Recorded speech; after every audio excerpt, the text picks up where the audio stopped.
This year I've had my accounting cheating me really badly. First time I've been with the same accounting for a long time.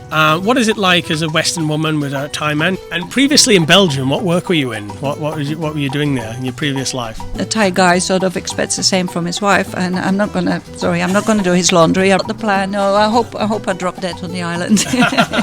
To put it bluntly, yeah. Does your partner work here in the diving or not? He has his own business. I mean, the only reason we survive together is because we don't work together. Now, being here that long, lately there have been a few leaving. Actually, the only sad reason why people are leaving is... All right, so Kristel, thank you for inviting me today to chat at BB Divers. Beautiful little location here, picturesque, with all the wooden buildings all out onto the water. And we've got a good day for it as well. Not so wavy, not so noisy. So, Kristel, tell us a little bit about your story. How long have you been in Thailand and how did you end up here? Yeah. Hi. Well, I ended up as a long-time traveler and coming to Koh Chang, thought like, yeah, this is my place to stay. I came here in 2000 and moved here. I thought, yes, this is a good place to do something. So in 2000 I arrived here and worked as a freelance dive instructor. Yeah, there was 3 diving schools at the time, and so I freelanced a bit for the 3 of them, and then decided that it was really a nice place to stay, so decided to start my own diving school. I did that in 2002, so 2 years later. Had you been doing diving before you came here? Is it something that you've been doing as a hobby, or were you a professional diver? Had you done like tuition, things like that before? Yeah, when I started, I was a diver on holidays, and then when I started doing like 6 months travel, 1 year travel, then I found out it's actually something nice to do. You can make some money on your travels on the way, or you can dive cheaper. And so I did my instructor course in Koh Phangan, and then on my travels was teaching a bit here and there, and then I've been teaching now here since 2000 in Koh Chang. Yeah. And where are you from originally, and how old were you at the time when you came?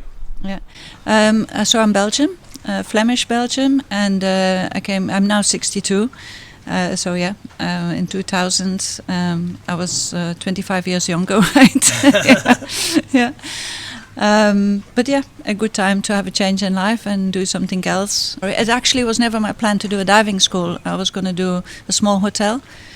But then when I was diving with these guys, and sorry guys, they're not here anymore, so I can say that I was not very impressed with the diving schools. Yeah. Sorry guys. And I just thought, it can't be that difficult to have a diving school where your boat goes where the customers want to go, or where the taxi picks you up the time you want to be picked up. And I just started it by myself, and so I drove the car myself, and first I rented a boat with a captain, and then I bought a very cheap boat which I could use for a season, and after a season I was completely done with, and then I got a bigger boat. So I just slowly developed the businesses. I started with like 4 BCDs and 4 regulators and myself doing everything, and then slowly had some more people and got some more help in. And previously in Belgium, what work were you in? What were you doing there in your previous life? Something very different, actually. I was a manager in a department store for clothes. Really? Yeah, I don't know if are you from Europe? Yeah, from the UK. yeah. It was quite big in Europe. It's now not so much anymore. CNA. It was the first one who made like ready-made clothes, in a way of speaking. Yeah. So I was managing a store for them. Yeah. And did you have a moment that where you just like, right, hard enough, I'm going, or were you just traveling and that changed your mind? I've had it for a while when I was traveling, that I thought I would like to live in a hot country simply.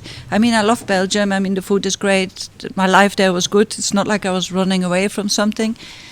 But I just like a hot climate. I don't like... Belgium is never really cold. It's never really hot. It's always like somewhere in between. And I just like the tropics. Mm-hmm. Yeah. Mm-hmm. And then I thought maybe Indonesia, maybe Philippines. Yep.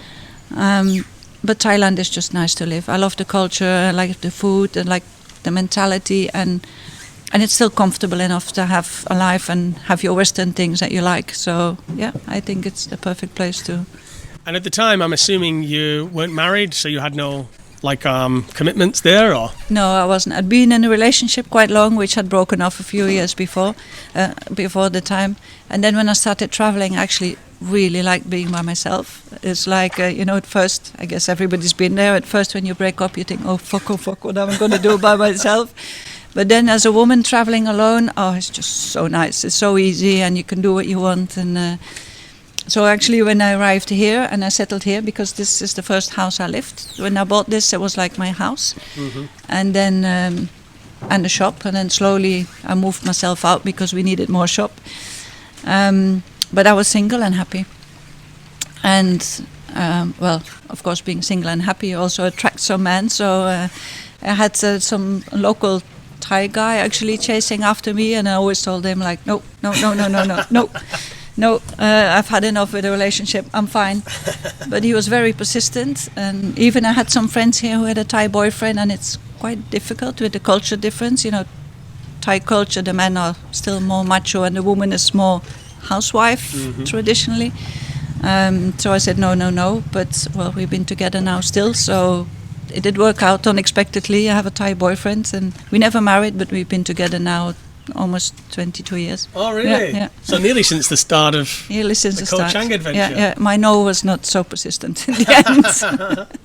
Yeah. So just before we get back to today's interview, I'd like to remind subscribers about our long-term sponsors of the channel, Surfshark VPN. Now more than ever in the UK, there is a lot of restrictions, new legislation that has come in that is restricting people's freedoms when searching online, and a tool like Surfshark VPN can come in very useful. But not only will Surfshark VPN help you get access to restricted content, it has a number of useful features, particularly some new ones that they've just brought in. It has an email scanner, so you can scan your emails for any potential scams that may be appearing and get yourself into trouble or release important information that should be confidential. Another very useful feature if you have children is the content restrictions. So for my son's iPad, I can place restrictions using Surfshark VPN on the kind of content that he is exposed to on that iPad, which gives me a lot of peace of mind as a dad. As you see on this channel, I also do travel a lot and connect to different Wi-Fis in different cafes, different hotels and airports, things like that. Surfshark VPN has a special alert system that lets me know if that Wi-Fi has been compromised. Don't forget, you can use Surfshark across all of your devices with just one subscription. So if you need to use it on your iPhone, your PC or your Mac, it only requires one sign up. Get yourself 4 months extra with my code word NakedGuru. Simply download the app or go to www.surfshark.com/nakedguru, and that is a money back guarantee. So if for whatever reason the VPN doesn't work out for you, you can get your money back. We talked before about one of the common questions I get from women that watch the channel. I guess for those complete newbies, what was it like traveling alone as a woman in Thailand and then eventually kind of settling here? I've got many female friends, but some of them have only lasted a couple of years before they wanted to leave. How's it been for you, the experience? I've experienced the opposite actually. First of all, traveling alone, it's so safe here. It's like you never feel threatened. You never feel. I've been in some countries where I didn't like to travel by myself. Like I've traveled before, like in Jordan or Syria, and even though it's beautiful, as a woman traveling alone, it was not so nice. But here is just. If you go in Bangkok and you go out and you go home 2 o'clock at night, you're fine. If I'm in Brussels and I go out 2 o'clock at night, I'm not going to walk the street alone, you know. So it's safe, and that's really nice. And then I think starting a business, I just had the feeling that everybody sort of helped me. And I don't know if it was because I'm a woman, but it might be. I think maybe the locals thought, like, what's she's going to do? She doesn't know what she's doing. It's like, I just found everybody really helpful, especially local people in Bang Bao, because I think in general, Thais are quite friendly to foreigners, but they will not necessarily connect. But I find people really helpful. I looked for a boat. People told me which boat was available. I needed a captain. They helped me find a captain. And I think it might have been the fact that I'm a woman that they thought, oh, she must be helpless and need our help or something. I'm not sure. Maybe everybody experiences this. I'm not sure. But I found that, yeah. And you've got quite a lot going on here actually now. I've seen like multiple places that said BB Divers on. So how many little outlets have you got going on? And do you have a guest house as well? Is that right? Or Yeah. I run a hotel as well, a guest house hotel, yeah. It's actually well, maybe disappointing to say it wasn't a marketing plan. It just sort of happened. Yeah. I like doing things. I like creating and developing. And so every time I did something, I made some money. Then I thought, maybe it would be nice to have a bigger boat. And then, and then people came and said like, oh, but we also maybe would like to go snorkeling. I was like, oh, maybe I should add snorkeling. And and then people say, oh, where do we stay? And then there's this nice guest house for sale, and it's not too expensive. And I just had a good season. And thought, oh, well, I could make such a nice place. I could make some bamboo there and wood there and make it the kind of place I would like to stay myself. And so, yes, we did grow quite a lot, but it sort of is because I just can't sit still. I like doing things. Yeah. And so how many outlets do you have for the diving? So for the diving, we have in Koh Chang we have 4 shops. 4 shops? Yeah, and then in Koh Kout we have 3 shops. Oh wow! Yeah, and before we had Koh Mak, but sadly Koh Mak I had to let go in the COVID. The COVID killed most of the businesses around here, so I almost went overhead, but we just made it. But I've closed Koh Mak, and then when I was about to close Koh Kout, the country opened up again, and so. Koh Chang and Koh Kout survived, and then and the guest house survived. So yeah. And how many rooms in your guest house, Kristel? So in Cliff Cottage we have 25 rooms. It's just across the bay, so it's easy for us. It's easy connection with the diving. We have 25 rooms. We have just since last year a nice big family room, which is super popular. And then we have some aircon rooms, and we have 5 backpackers fan rooms. Okay. Yeah, so it's a bit all different style rooms. Yeah. So when I said I was going to come talk to you, some of the expats on the island, I noticed they had one thing in common with the way that they described you. I'm sure they won't mind me saying. They said that you're very business savvy and very busy. Okay. So what is your work schedule like? Do you take time off? Do you take days off? Or there might be right. I don't think I call myself a workaholic, because what I do doesn't feel like work. Yeah, I just do what I like to do, and yeah. And so yeah, I've worked in the beginning, like in the diving, I did all the diving courses myself. I've been diving 15 years almost every day, and the business was smaller. And then when it got bigger at some point, there was just no time, so I sort of stepped back in the office. But then I've been diving so long that it was nice. I just love chatting with people and talking with people, and it doesn't feel like I'm booking customers. It feels like I'm talking to them and they want to go diving with me. Yeah. It's So I never feel like I'm selling or working, really.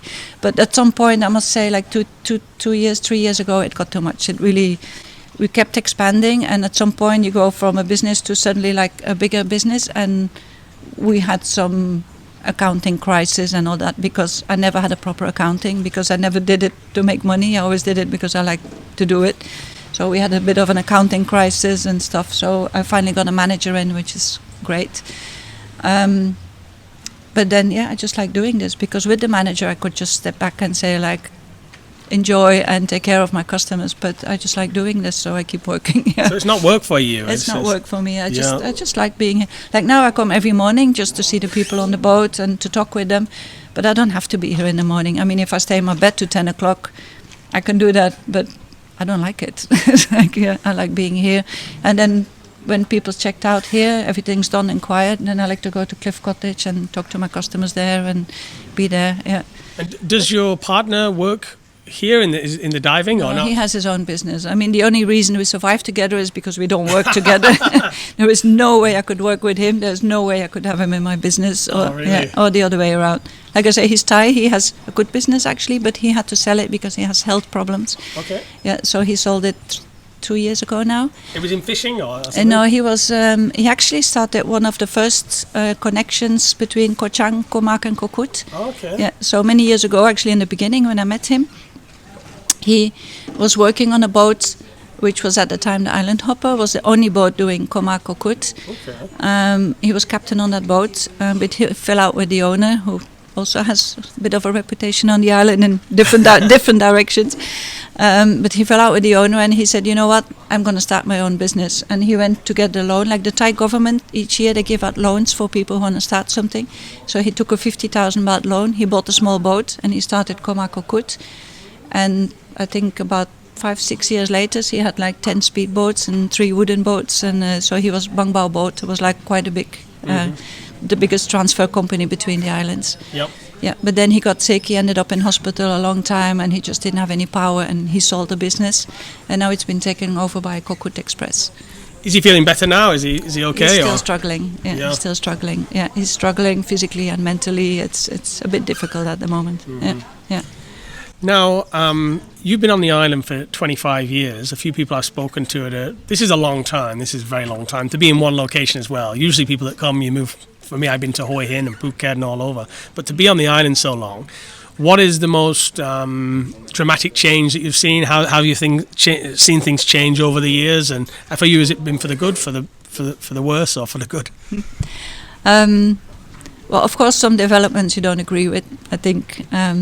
But some developments just never happen. Like they're talking, since I come here, they've been talking about making the road around the island, connect Salakpet with Bang Bao. For how many years? Since I've been here, they've been talking about it. They've even started it, but then the first 500 meters, the hill was too steep, and then they stopped, and there was always like financial. It never happened. Yeah. That's one development I think I would be a pro. Not everybody is, but I think it would be nice. On the other side, people on the other side, they like the quiet, and I think they worry about maybe the quiet is going to be gone if this road opens. But for us here in Bang Bao, it would be nice. Yeah. So the only thing I don't like now is that like going to the ferry takes a long time because Kai Be, the road gets so busy. But still, on the other hand, I don't like them to make the roads wider. Like in Klong Prao, they make the road more big, but it's one lane, so everybody just drives faster, and there's no use to it. So I think they should keep the island, like keep the road small, make more walkways, maybe make some footpaths. But in general development, I think development will come. I mean, we're all part of it. I come here, I make a business, I'm part of the development. Mm-hmm. I'm diving here, divers come to here, we need more hotels. I mean, we're all part of it. So I think it's normal that it gets more busy, you have more hotels. But I think it's also nice because 80% is national park, so it stays green and it stays quite Thai. Because we also have a lot of Thai customers. I mean, people from Bangkok, from Pattaya like to come to Koh Chang. So because you have a lot of Thai customers, you keep having all the Thai restaurants, the local food. It stays quite Thai, it doesn't become a Phuket. Not turned into a full moon party yet here, right? No, there's more parties. At some point, the lady bars came in and were like, do we need them? But it seems unavoidable. Yeah. The only thing that I really hope never happens is the bridge. Really? There's a talk of a bridge. If the bridge comes, I think the island is dead. Then I'm definitely moving to Kokut. Really? It's such a nice island, and if they make a bridge, everybody can just drive on with the car night and day, and it's going to be a nightmare. And it's just not made for it. In the mountains, you can't make a big road. It's going to break everything. I hope it never happens. Yeah. And what about the expat community here? I met quite a few while I'm here. Do you find that you have long-term friendships, or is it more transient people, your social life? It's one of the things I like here. There's a lot of people who live here quite a long time. Now, being here that long, lately there have been a few leaving. Actually, the only sad reason why people are leaving is a lot of my good friends have left because there's no good international school. Oh, really? And the kids are stuck. Yeah. If your kids are okay in Thai, like if you live here, of course they will learn Thai and they can go to Thai school. But if you're foreign parents, you want them maybe to learn French or better English, and so you want them to go to an international school, and there is none here. So a lot of good friends that lived here a long time moved to Phuket or moved to Koh Lanta, even has international schools. Because of the kids. Yeah, they come here, they start a business, they don't think about it, they have a baby, and then the baby is 12 or 15 and needs a better education and they have to leave. So this is sad. But I have a lot of friends who still live here, who lived here a long time.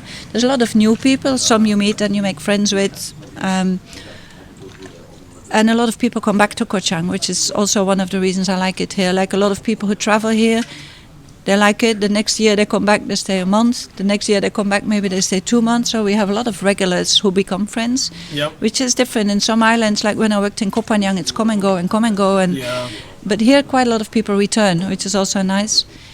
And then the locals who live here, a lot of them stay here all year. Yeah. And so in high season everybody works because some people are retired. Like for instance, you have the Koh Chang riders. They have a lot of people who live here who are retired and they meet every Saturday and it's quite nice. But a lot of people who work in the high season we don't meet because we're all busy. But then in the low season it's like we visit each other places and have time to go and discover all the restaurants we haven't tried in the high season, new places, and yeah, it's good. It's not like a real community, but there's a lot of people who meet everywhere. Yeah. Not claustrophobic then. Yeah, no, it's not. I mean, like, there's the French connection. I call them the French connection because if I go eat somewhere French, you will also always see a lot of French. I'm Belgian, we don't have that so much. I mean, I know most Belgians on the island, but I'm not going to go like, I'm going to go there because he's Belgian. It's like, And what about, how do you feel about getting older on the island? Like, you feel you got access to good healthcare, you know, it's going to be practical for you, like, or do you foresee yourself in the future maybe moving mainland? I imagine you're not going back to Belgium. That's not the plan. No, I hope I drop dead on the island. To put it bluntly. Yes, yeah. Maybe not right away. Let's hope not. No. Yeah. Well, I've always said, but that might be hard. I've always said my grandma was 101, so I want to be the first 100-year-old on Koh Chang. Yeah, but let's see if I get there. I still have a while to go, but that means I still have 38 years to go, so that's good news. But if that doesn't happen, being ill on the island is not easy. There is healthcare, there is a hospital. The international hospital is now small, they don't have rooms, but they are building a new hospital, so in 2 or 3 years there should be a proper hospital, international hospital on the island, which I think is good since everybody decides to crash his motorbike here. But yeah, for elderly, some people move to, for instance, Pattaya or Hua Hin because it's easier. Getting sick, I think, would not be a problem. Being physically limited would not be a problem. Maybe in Bang Bao would be a problem, but then I'd move to, for instance, Klong Prao or Klong Son, where it's flat and you can move around more easily. I've actually jokingly said, because most of my friends are the same age, so jokingly I've said maybe I turn Cliff Cottage in a cozy elderly home. Retirement home. Yeah. Well, I hope I can stay here, but let's see. I hope I can get healthy on 100, and I hope if I do have to go, I drop that quickly somewhere. I don't need the healthcare, but let's see. One of my still plans to come is my house now is on the third. I have to go 2 stairways up. So one of my plans now is make my dream house on the ground floor. Little bungalow. Yeah, here somewhere. Yeah. You know, a lot of the viewers, the female viewers of the channel, they are interested in, they're usually over 50 on my channel, and they are interested in choosing Thailand as a retirement destination. But it's quite a different lifestyle to what you're living. You're not retired by any stretch of the imagination. Do you think for women, Koh Chang is a good option for retirement, or do you think there are probably better suited places? For me, I think Koh Chang is a good choice. Actually, my boyfriend, when he built a house and he built 6 apartments, and then our house is on the top, and in the apartments are all people who are retired here, and they're enjoying it. Yeah, there's one who is not retired. She's working online, which works well. Yeah. And then actually, the other four, one apartment is it's his man cave. It's the other reason why we're still together. He has a man cave next to our house. Yeah. Yeah. And the other 4 apartments are all retired people who live here, and they love it. Yeah. They are quite mobile. I mean, like 2 of them drive around on a motorbike, so if they want to go out, you can go to Kai Bay, White Sands. Actually, Bang Bao, Kong Koi, you have a lot of food and restaurants and bars here, but of course it's not as busy as Kai Bay. If you want something else, you can go Kai Bay or White Sands. One lady doesn't drive the motorbike, and that's a little bit of an issue for her. She says she always needs to take a taxi, but she's got a good contact, and this guy always gives her a good price. So, but yeah, she at some point she was thinking of moving to Kai Bay because it's a bit more central. But then she decided to stay here because she likes the green in Bang Bao, and she likes to spend time on the pier. And I think it depends what you want on your retirement. If you want shopping and cinema and bowling, it's not Koh Chang. Yeah. How old is she? The lady. 72. Wow. Yeah. So she's 72. No, so it's never really too late, because I think the biggest fear that I hear in the comments anyway is, I'm not sure if it'll be safe, and I'm not sure if I'll meet anybody else. You know, we would want to come as like a single, more elderly woman and then not have any community. But I mean, wherever you go, there are other Westerners, right? Especially on islands, you're all pushed together in a way. Yeah. And it's a little bit different. I think most of the older expats would choose White Sand Beach, but it's a bit more of a guy thing over there. But no, the people who live here are retired like it. I mean, yeah, it might be you need to find some contact. But you know, when you're in Thailand, people talk to each other. It's not like, I find when I go back to Belgium, nobody talks. It's like, I don't get it. It's like my sister says I'm crazy. She said, you bloody sit in the train station and you talk to everyone. I'm like, well, yeah, the lady was sitting alone and she had a cute dog. So I asked her how her dog is called. She said, you're weird. I'm like, I'm not. That's what we do here. If somebody comes, if I sit alone in a restaurant and somebody sits at the other table, I'm going to ask him, oh, is your food good? And I'm going to talk to them. But in Europe, it's like not done anymore. It's really strange. So, yeah, if you come here and you want to retire and you're not going to talk to anyone, you're going to be lonely. But people don't find it strange here when you talk to someone. You brought your partner up a few times and said, you know, the man cave helps, they're not working together helps. What is it like as a Western woman with a Thai man? Do you think there's any particular challenges in the relationship? I ask this as well because in my comments, it's always commented, why do we always see couples where it's the Farang dude and the Thai woman, you know? That's what you see in Thailand, 80% of cases.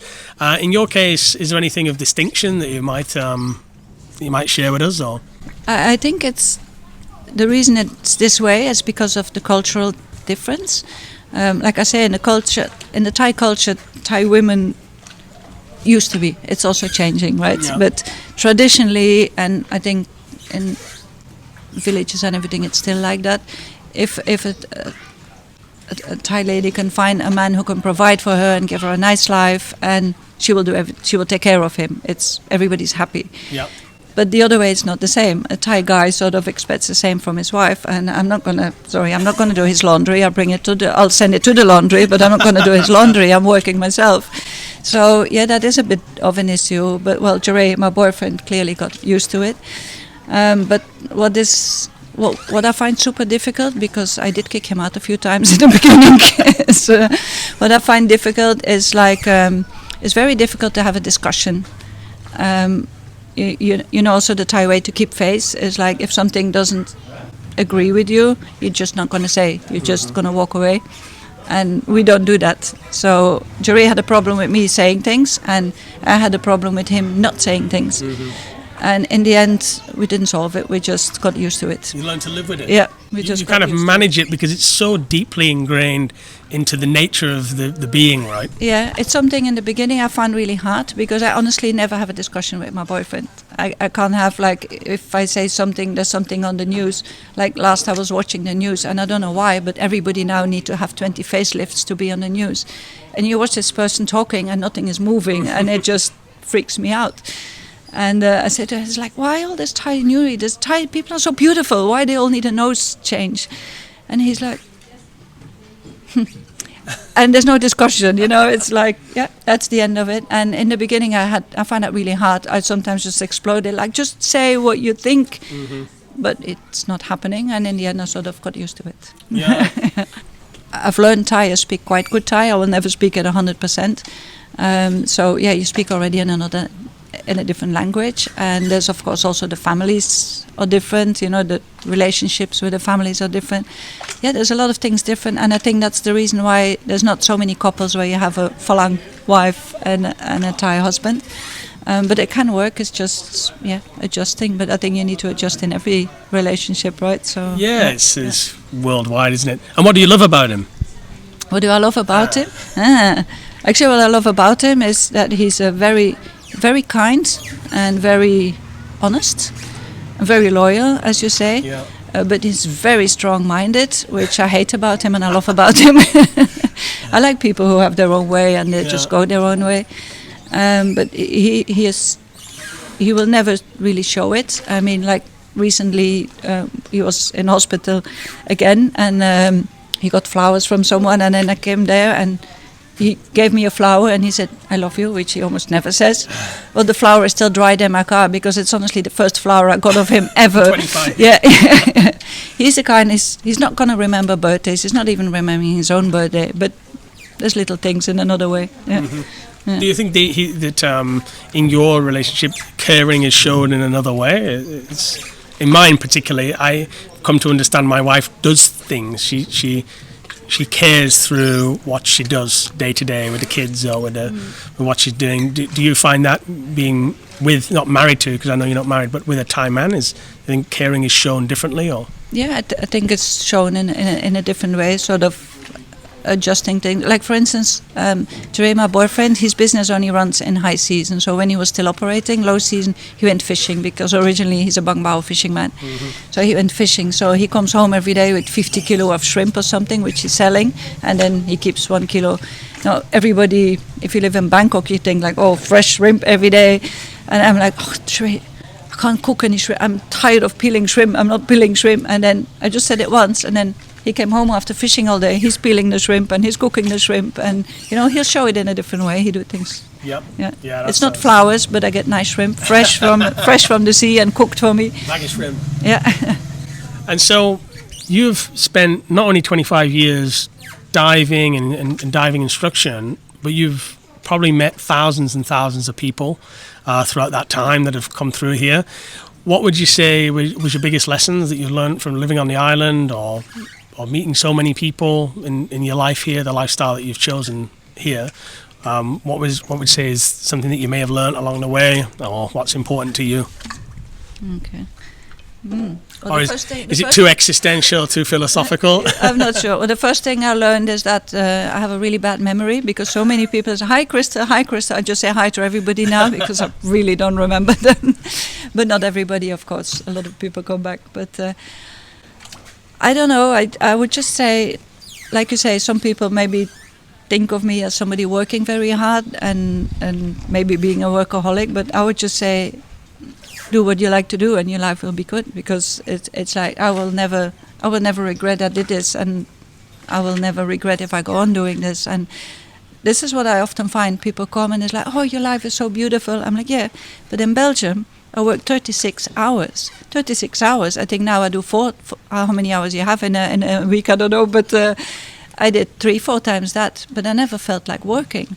So I think it's nice if you can find a way of living that you like, actually go for it, instead of keep saying like, oh, I need this and I need more money and I need this. It's like, just like I said, even this, the first 15 years I didn't even have an accounting, so I never did it to make the money. I am doing good. I have a good business. I am doing good.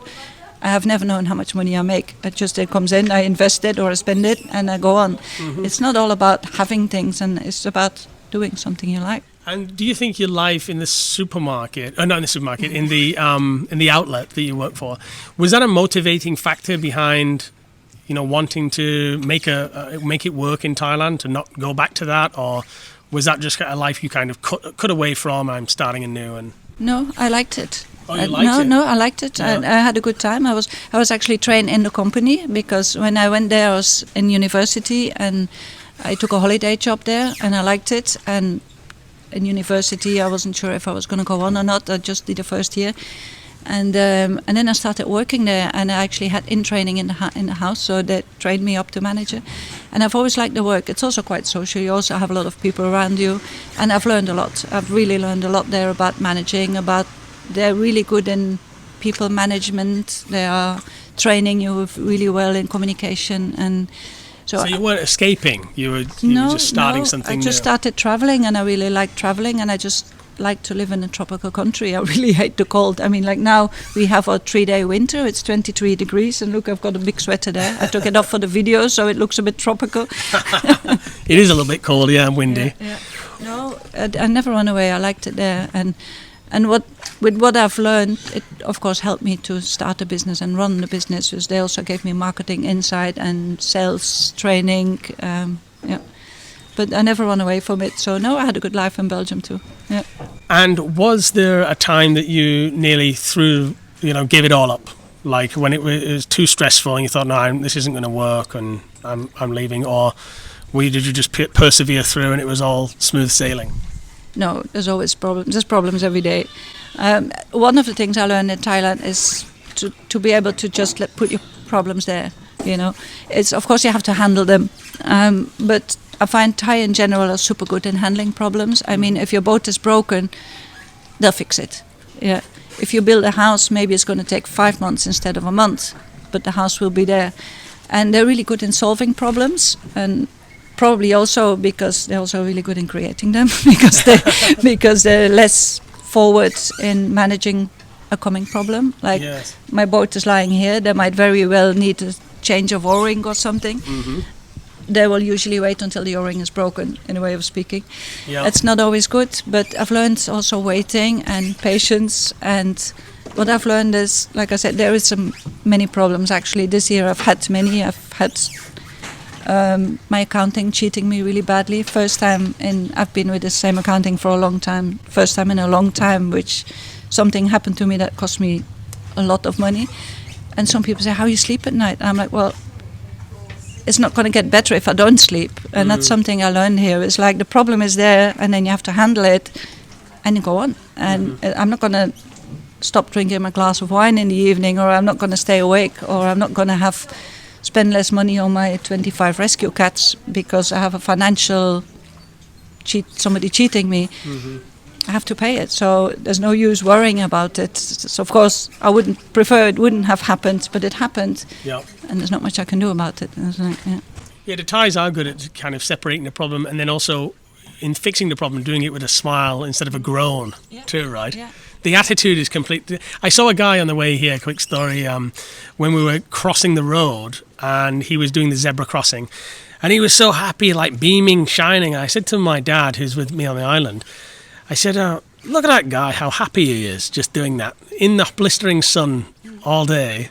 And yet he's just looking like he's having a great time, just doing things with a smile and a positive attitude, particularly here on the island. Yeah. It's true. It's like sometimes frustrating, but mostly good. And it's a thing I really picked up here, and I think it's a thing we can learn from this culture. It's you just go on. Yep. It's like and I appreciate that so many people here have. Actually, Thailand is not poor. Most people have a good life, but not many people have a lot. There are more and more people with a lot of money, but in general, people have enough to live. But they're happy with it, and they have a good life with it, and they enjoy it. And, All right, so thank you, Kristel. And if people want to find out more about BB Divers and contact you and book some diving here while they're on the island, where can they find you? They're very welcome to contact us. I don't know, would I give you a... Facebook, I can put you... Do people usually book through Facebook or the website? Or WhatsApp or email. Still a lot of people email, although now everybody books last minute on WhatsApp usually. Oh, really? Yeah. It's all done through WhatsApp now? A lot of WhatsApp, a lot of email, a lot of line in Thailand, a lot of apps, a lot of chatting. It's one of the reasons we need more office staff, because chatting actually takes a lot longer time than answering an email. But email is easy, info@bbdivers.com. Perfect. I'll put all that info down below, and thank you very much for talking with me and sharing your story today, Kristel. Thank you. Nice to see you.